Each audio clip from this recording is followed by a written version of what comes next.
What is up, ladies and gentle nerds? It's your boy Graham, also known as HamHawks42 on the internet, and this is another episode of Overthinking MTG, the podcast where I look at a random magic card, unplanned, unscripted, and let's be honest, unedited, and I talk about it for at least 10 minutes. And yeah, we just kind of go off whatever comes off the dome. All right, so I just clicked random card, and let me go ahead and pull it up on screen here. Today we are looking at Keldon Marauders.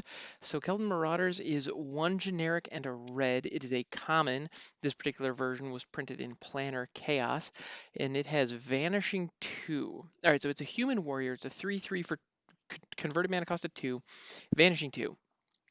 Vanishing is this permanent comes into play with 2 time counters on it. At the beginning of your upkeep, remove a time counter from it. When the last is removed, sacrifice it. And it also says when Keldon Marauders comes into play or leaves play, it deals 1 damage to target player. All right, that's interesting. But I have some issues with this card. Yeah, it's generally just not very good. And at common, okay, that makes sense. Um, yeah, whenever you see a 3/3 for 2, or whenever you see anything that is an above rate quality creature printed at common, it's going to have a really colossal downside. And it's funny because actually one of my a favorite card of mine from back in the day is actually Riptide Drake, I believe it is. No, Whirlwind Drake, Riptide Drake, something like that. It's a 2/1 flyer for 1 blue, but it has an upkeep of 1. And so it just locks your island down forever. So it's not very playable, but at the same time, in a like blue flying aggro deck, the idea of being able to play a 2/1 for 1 with flying back in the day when Savannah Lions was a bomb, like, man, that was some real upside. Um, it was a weird card, so it didn't get a lot of love, but I don't know. I thought it was cool. Meanwhile, Keldon Marauders here. So the issue with it comes into play, deals it pings somebody for 1. All right, that's not nothing. Ping somebody for 1, and you get a 3/3 body. It can block right away. So okay, cool. Um, the fact that it doesn't have haste seems like a real bummer. So it's a 3/3 for 2. You slap it down and ping somebody for 1, and then it just sits there for the first turn, and it's got 2 vanishing counters on it. So then at the beginning of your upkeep, your next turn comes around, you remove a counter on it, and it's only got 1 left. Um, and then so you get 1 turn, like you get 1 turn where you actually get to use this thing, and then it just straight up dies.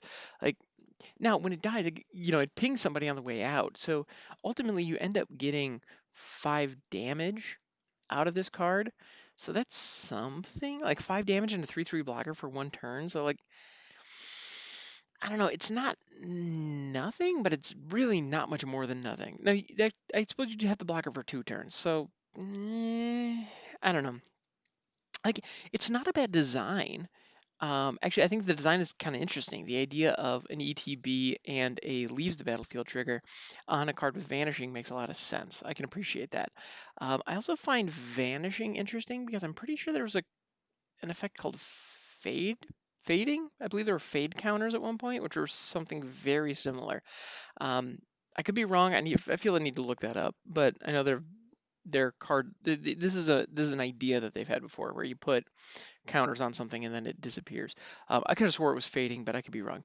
Anyway, so with vanishing, um, now the other thing is it is time counters, so you can modify it with. There are some things that interact with time counters, so there may be some synergies and some ways to leverage it.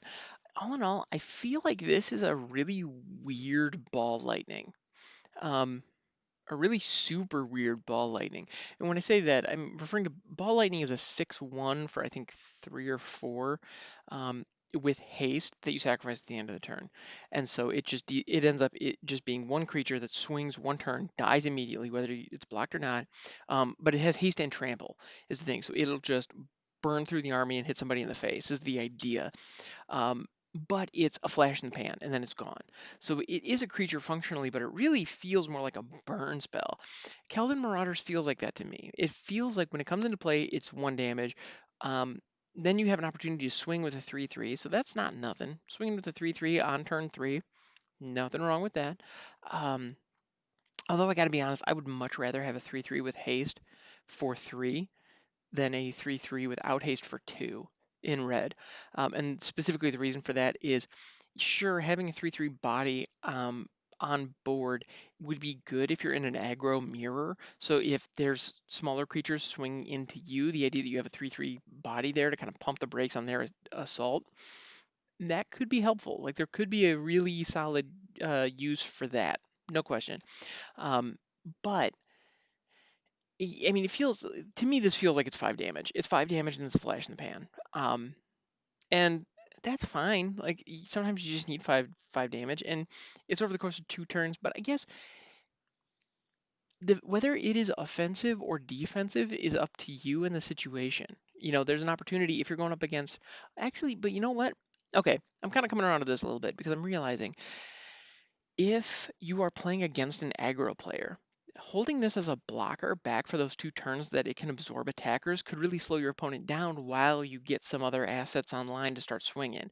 So that's not nothing. Like there's an opportunity for something there. Meanwhile, if you're going up against a control player, this could squeak in too fast for their counter spells, and it could have an opportunity to punch them in the gut a couple of times um, before they can really set up whatever value engine they need in order to be successful. So I don't know. There's perhaps some use there. The other thing that I can see, the other situation where I can see this coming into play is decks like the Luris Rakdos Sacrifice deck that's out there right now that has a lot of reanimation for creatures with converted mana cost 3 or less, or frankly anything with Luris where you could just play it out of your graveyard for 2, something like that.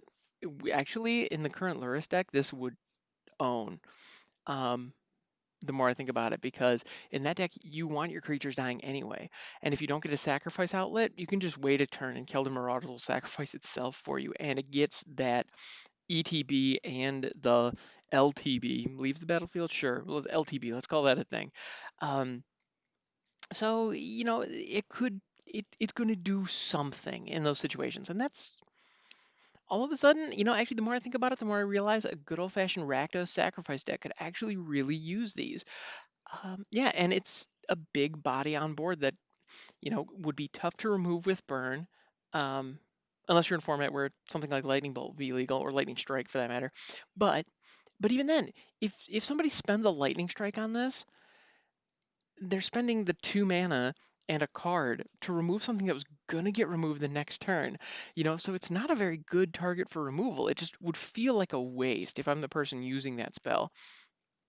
Um, yeah, and then if there are any ways to recur it out of the graveyard, can you imagine actually, Call of the Death Dweller comes to mind. If I could hit, so let's say I'm in a situation where I have a Serrated Scorpion and a Keldon Marauders online. I swing with both of them and then tap a Priest of the Forgotten Gods, sacrifice both of them, and then hit Call of the Death Dweller. Like that right there is 4 damage just off of the triggers of both of those things leaving and then coming back. That's pretty cool.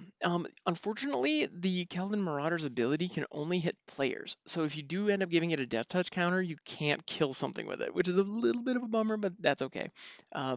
If that was actually if it was deals 1 damage to any target, this thing would be so much better.